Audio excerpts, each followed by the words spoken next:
Everyone, I hope you're doing well. So this is the next video for EMRS syllabus. अगर आपने EMRS Eklavya model residential school का syllabus go through किया है तो उसी का एक पार्ट है instructional material and resources, right? जिसके कुछ जो क्वेश्चंस हैं वो आज हम करने वाले हैं. It's a short mock test. So let's see कि how much you know about this topic. The main function of instructional material in the teaching learning processes. Main function क्या है instructional material का टीचिंग लर्निंग प्रोसेस में? Teacher को replace कर देना, facilitate करना ताकि बेटर अंडरस्टैंडिंग बन सके और बच्चा लंबे समय तक याद रख सके, लर्नर्स को एंटरटेन करना या फिर increase the duration of teaching. So major role रहता है जो भी आप वीडियो दिखा रहे हो, कोई भी रिसोर्सेज लेकर जा रहे हो अपनी क्लास में, फ्लैश कार्ड्स हो गए, कोई मॉडल हो गया, ताकि बच्चे की बेटर अंडरस्टैंडिंग बन सके एंड मोर रिटेंशन हो सके, right? Next is the term instructional resources. किसको रेफर करता है? Human and non human supports used in teaching, classroom के फर्नीचर को और लाइट्स को, स्टूडेंट की प्रायर नॉलेज को या फिर टीचर की सैलरी को. ऑब्वियसली कि human and non human supports जो टीचर्स बेसिकली यूज कर रहे हैं, राइट, टीचिंग के अंदर, that is going to be instructional resources. Non human में आ जाता है जो भी आप ऑडियो वीडियो यूज करेंगे, एंड ह्यूमन में आ जाता है कहीं पर भी, जैसे फॉर एग्जांपल कि आप कोई भी टॉपिक समझा रहे हैं, बैंकिंग की समझा रहे हैं, ठीक है, तो आप बच्चों को बैंक में लेकर गए, वहां के लोगों से मिलाया, कैशियर कौन होता है, मैनेजर कौन होता है, कौन क्या क्या उसके रोल्स हैं, ठीक है. So that is also instructional resource. Which of the following is not an example of non-projected aid? Non-projected होता है जिसको हम प्रोजेक्ट नहीं करते हैं, जिसको हम प्रोजेक्ट नहीं करेंगे, तो क्या वो चार्ट होगा, मॉडल होगा, स्लाइड प्रोजेक्टर होगा या ब्लैक बोर्ड होगा? तो basically it is going to be a your, जिसको हम प्रोजेक्ट नहीं करेंगे, it is going to be your black board, right? Next is question number 4. The best criteria for selecting instructional material. Criteria क्या है instructional material को select करने के लिए? आप कोई भी इंस्ट्रक्शन मटेरियल यूज कर रहे हैं, फ्लैश कार्ड बना रहे हैं, चार्ट्स लेकर जा रहे हैं, तो क्या देखेंगे कि कॉस्ट जो हो कैसी होनी चाहिए? कम होनी चाहिए, अवेलेबिलिटी मार्केट में आसानी से मिल जाए, relevance to the learning object, जो ऑब्जेक्टिव जो आपने सोचा उसके साथ अलाइन करना चाहिए, या फिर पॉपुलैरिटी अमंग टीचर की वो टीचर वो यूज करिए, I also need the same.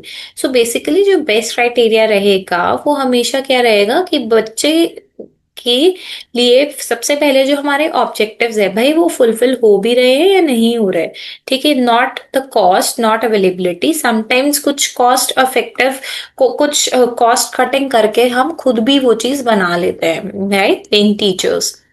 Programmed instruction material is based on which learning? Discovery, operant conditioning, constructivism, insight learning.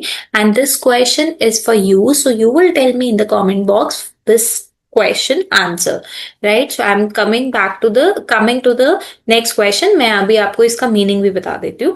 Programmed instruction material, जो आपने पहले से ही प्रोग्राम कर रखा है कि ये मटेरियल आप देंगे, is based on which learning principle? Discovery learning, बच्चे ने कुछ डिस्कवर करना है. ऑपरेंट कंडीशनिंग की थ्योरी, कि आपने बच्चे की यहाँ पे कंडीशनिंग कर दी है कि बच्चे को पता है कि आपने, अब मैं वो वर्ड यूज नहीं करूंगी. कंस्ट्रक्टिविज्म में आपने बच्चे ने खुद अपनी नॉलेज कंस्ट्रक्ट करनी है. इनसाइट लर्निंग, या बच्चे का कोई इनसाइट है उससे उसने लर्न करना है, right? So this is your homework part. Please to let me know in the comment box which of the following is an example of community resource for learning? इनमें से कौन सा ऐसा एग्जाम्पल है जो कि community resource for learning है? Text book है, साइंस लेबोरेटरी है. देखो साइंस लेबोरेटरी कम्युनिटी रिसोर्स तो नहीं होगा, राइट? फील्ड ट्रिप है या फिर स्कूल की लाइब्रेरी है.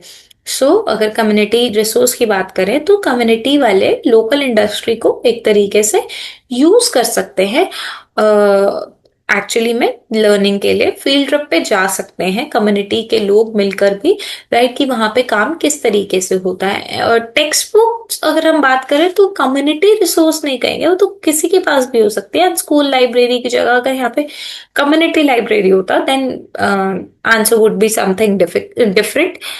सो the next question is the phrase learning by doing, करके सीखना, इज बेस्ट प्रमोटेड थ्रू, कब प्रमोट करोगे, चॉक एंड टॉक सिर्फ बोल बोल के, डेमोन्स्ट्रेशन एंड लेबोरेटरी मेथड जब बच्चों ने खुद से एक्सपेरिमेंटेशन किया और फिर सीखा, डिक्टेशन से आपने सिर्फ बता दिया बोल के, या कुछ रट्टा मरवाना है, मेमोराइज कराना है। So basically it is demonstration and laboratory method.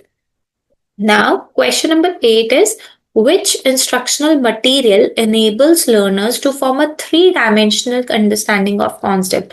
किस इंस्ट्रक्शनल मटेरियल से हमें लर्नर को 3D स्ट्रक्चर के कॉन्सेप्ट, 3D अंडरस्टैंडिंग दे पाएंगे? चार्ट तो एक 2D स्ट्रक्चर है, डायग्राम भी एक 2D स्ट्रक्चर है, मॉडल एक 3D स्ट्रक्चर है। आपने बच्चों को कुछ बताना है तो आपने अर्थ का मॉडल दिखा दिया, ठीक है, या फिर लेट सपोज फोटोसिंथेसिस में बच्चों को फोटोसिंथेसिस का मॉडल दिखा दिया, राइट। मैथ्स में अगर आपको कोई भी शेप दिखानी है, स्फीयर दिखाना है, उसमें दिखा दिया, राइट।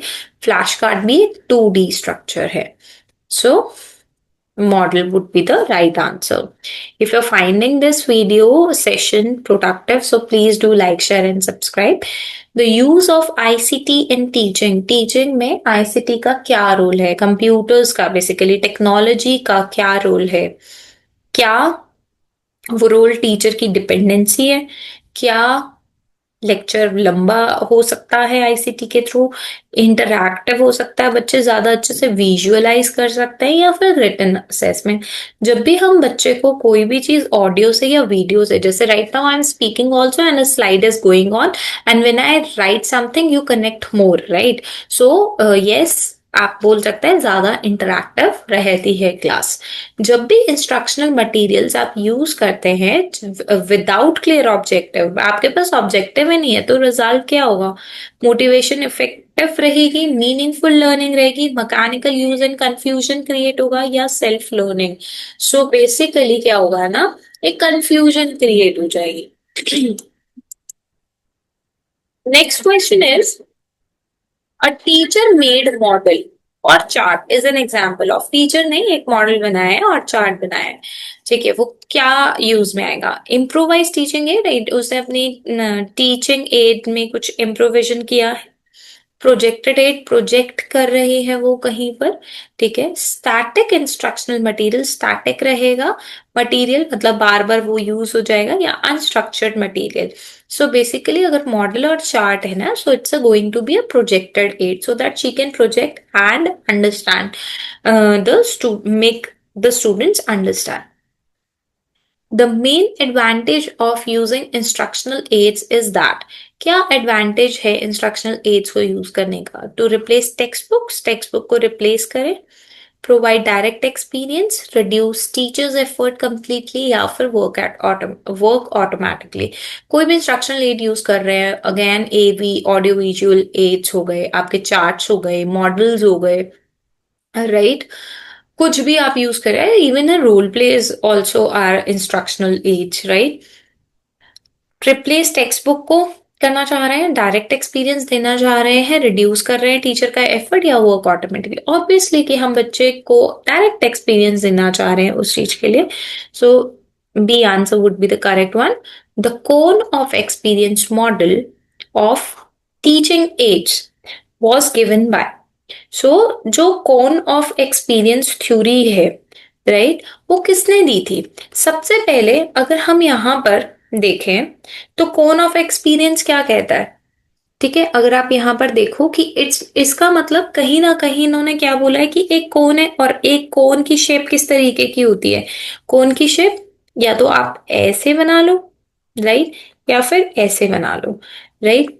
सो इस तरीके से होती है। अब उसने क्या बोला था? उसने कहा था 1946 में, I tell you the name, कि it is a visual model, ठीक है, जो कि एक्सप्लेन करता है कि जो लर्निंग है वो डिफरेंट एक्सपीरियंसेस से होती है, एक तो डायरेक्ट, ठीक है, बेसिकली आप बोल सकते हैं कंक्रीट, और बेस से लेकर, अगर हम बेस से स्टार्ट करें, राइट, बेस से लेकर आप बोल सकते हैं कि सिंपल से कंक्रीट तक, ठीक है, सिंपल से कंक्रीट, जैसे कौन होता है ना, अगर आप इसके इस तरीके से देखें, तो अगर आप बेस से लेकर या ऊपर तक जा रहे हैं तो बिल्कुल इजी से लेकर कंक्रीट तक, तो जिसकी वजह से जो अप्रोप्रिएट टीचिंग एड्स जो हम बना रहे हैं बच्चों के लिए, तो इसको किन्होंने बताया, that is given by the Edgar Darlin, ठीक है।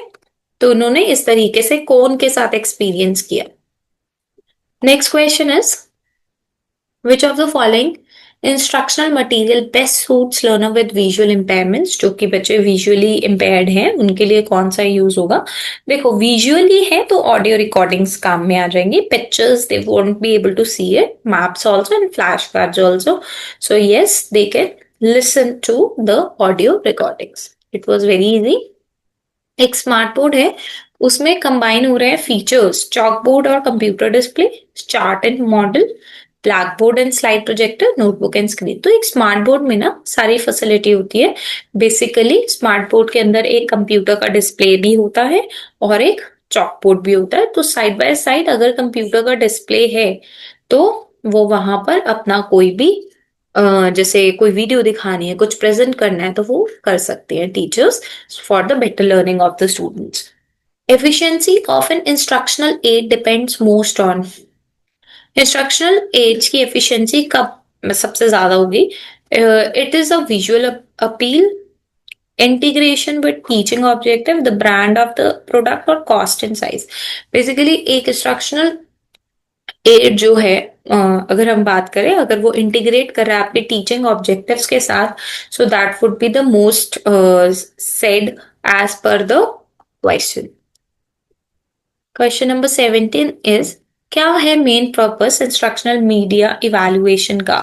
स्टूडेंट की वीकनेस को आइडेंटिफाई किया जाए, जज करे टीचर की परफॉर्मेंस को, असेस करना है इफेक्टिवनेस ऑफ मटेरियल यूज। मान लो आपने किसी भी 3D स्ट्रक्चर के लिए चार्ट लिया और बच्चे फिर भी नहीं समझ पाए, इसका मतलब there is somewhere lacking in the material which we are using. तो इसलिए हम एक्चुअली में असेस कर पाते हैं कि बच्चों ने सीखा कितना और कहां पर लैकिंग है, ना कि reduce syllabus load. Which of the following is the best example of learner generated material? Learner generated material का बेस्ट एग्जाम्पल कौन सा होगा। Teacher made, student created, purchased map या वो गवर्नमेंट इश्यू। जो बच्चे ने ही बनाया है तो it is going to be teacher, student या फिर परचेज्ड या फिर गवर्नमेंट। So obviously it is going to be student created model. Next question is, the term open educational resources, OER क्या है। ये पेड है, फ्रीली एक्सेसिबल है, ओपनली लाइसेंस है, बच्चों को पढ़ाई करने के लिए गवर्नमेंट अप्रूव प्रिंटेड रिसोर्सेज मिलते हैं, या फिर कमर्शियल लर्निंग प्लेटफॉर्म्स हैं, जैसे कि कुछ प्लेटफॉर्म्स हैं जिन पर बच्चे अपने आप को इनरोल करके पढ़ते हैं। So it is actually freely accessible openly licensed learning material so that every child can educate himself, और हम भी बच्चों को वो गाइड कर सकते हैं, right. So the next question is, a good instructional resource, एक अच्छा इंस्ट्रक्शनल रिसोर्स सेंटर स्कूल में कैसा होना चाहिए। स्टोर ओनली, जिसमें सिर्फ ऑडियो विजुअल एड्स हो, जिसमें बहुत सारे डाइवर्स मटेरियल हो, स्पेसिफिकली अगर जो टीचर को चाहिए और जो बच्चों को चाहिए, बच्चे की नीड के अकॉर्डिंगली।